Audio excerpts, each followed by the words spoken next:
We're gonna fix the alignment on this 2018 Journey by eye. Carl, you can't do that. You can't align stuff by eye. Well, we're just doing toe. And it's gonna be so close that if you go get it aligned, it's gonna maybe just need minimal toe adjustment. It'll be within range. Now, look closely at the style suspension we have right here. This will work on this all day long. We just did worn out control arms in the bushings. Ball joints, play, outer tie rods on one side. Just said go ahead and do them both because they were both old.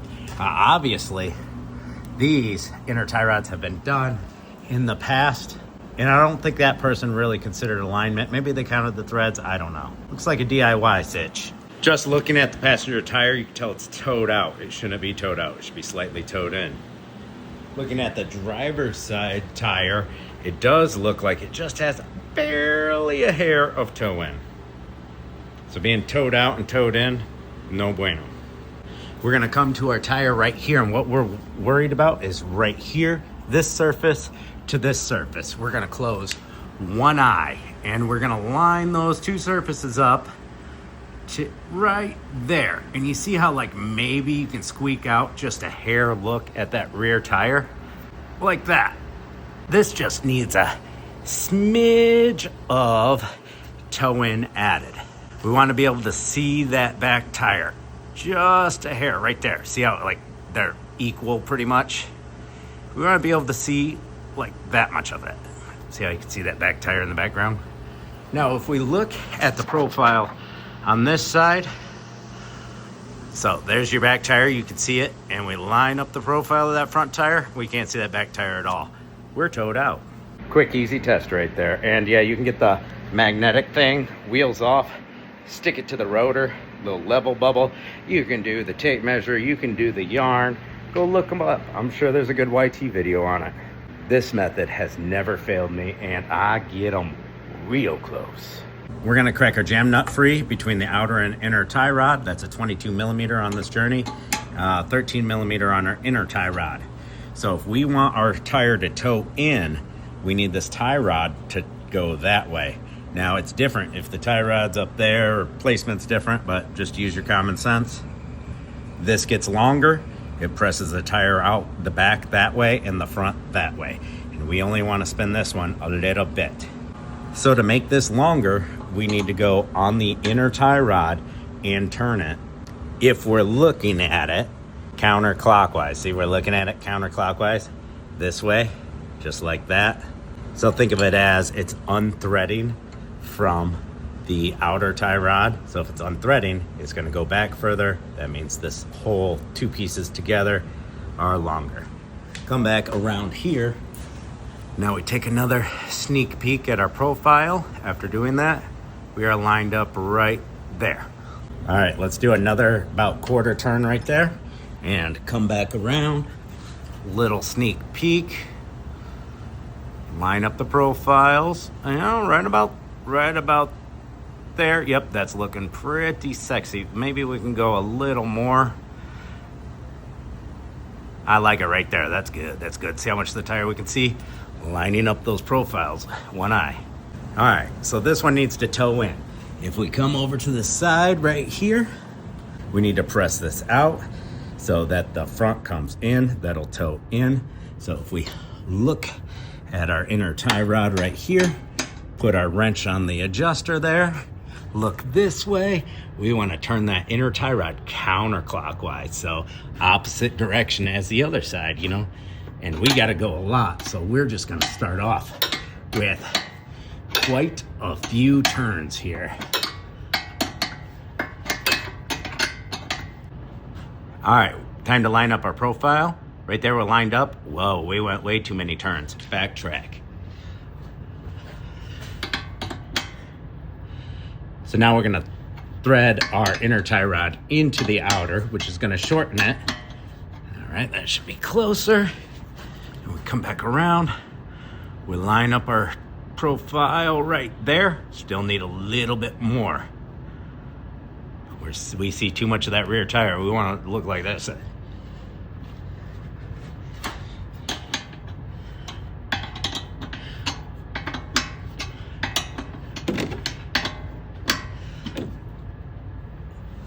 Come back around.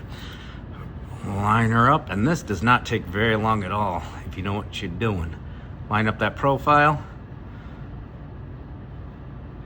Right about there, we went too far. Back at it. All right, I lined up my left and my right side, looking at that profile to be equal in my eye's mind. And we are good. And now, big thing, don't forget, after you're done, let's tighten down this jam nut with that 22 millimeter. And our eyeball alignment's all done. It's gonna go straight down the road now. Oh, I almost forgot to mention, make sure your steering wheel is dead straight, up and down, before you start doing this. So that'll be wheel straight forward. Don't have that steering wheel to the side or the side. Emblem should be straight up and down. See, steering wheel, straight up and down, tires straight out, slight angle in. That toe angle is gonna be what you run into the most and the important one, because a lot of DIYers do their own tie rods, but they're just not adjusted right, too far in, too far out. Now you're gonna have your camber and caster angle. A lot of vehicles, you don't even have to really worry about it. If your struts, control arm bushings, ball joint is good. And a lot of vehicles have a camber adjustment on the control arm. So if you do the control arms, you gotta mark them beforehand if you wanna be close when you put everything back together. Some vehicles don't have any cam caster adjustments, but then when you go to replace parts like struts, there'll be a slot there or there. It'll be slotted on the control arm with the replacement parts, and then you can adjust them. On this one, no worries unless we have some sort of collision damage or something. Some vehicles are gonna need that extra alignment adjustment. There's a lot of options for like adjustable ball joints that, you know, for whatever reason you may need it to be able to get your alignment on point. We can keep on getting into detail about it, but this video is eyeball alignment on this style of suspension. Easy peasy at home. You can do this with 3 jack stands and a floor jack. Just make sure the vehicle's level. Get down there, give her a good look, and do exactly what I just did. And there will be somebody in the comments like, you're full of crap. You can't do this. This doesn't work. Blah, blah, blah. Some people just like to be like that and argue. Don't worry about it. This does work, and it'll work for you. Professional driver in a closed course. So social medias don't like worry. You don't have to put a little advisory on this video or anything.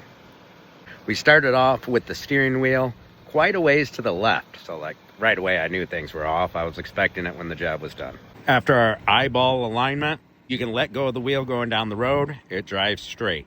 If we come up to the steering wheel, we are still slightly to the left.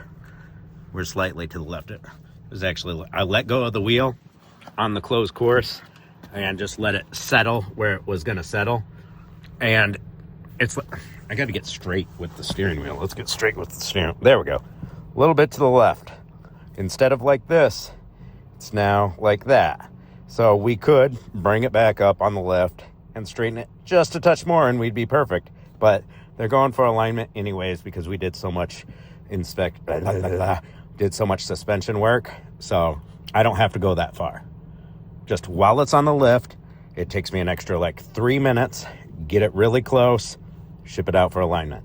Working late on a Sunday, so it's time to call it a day.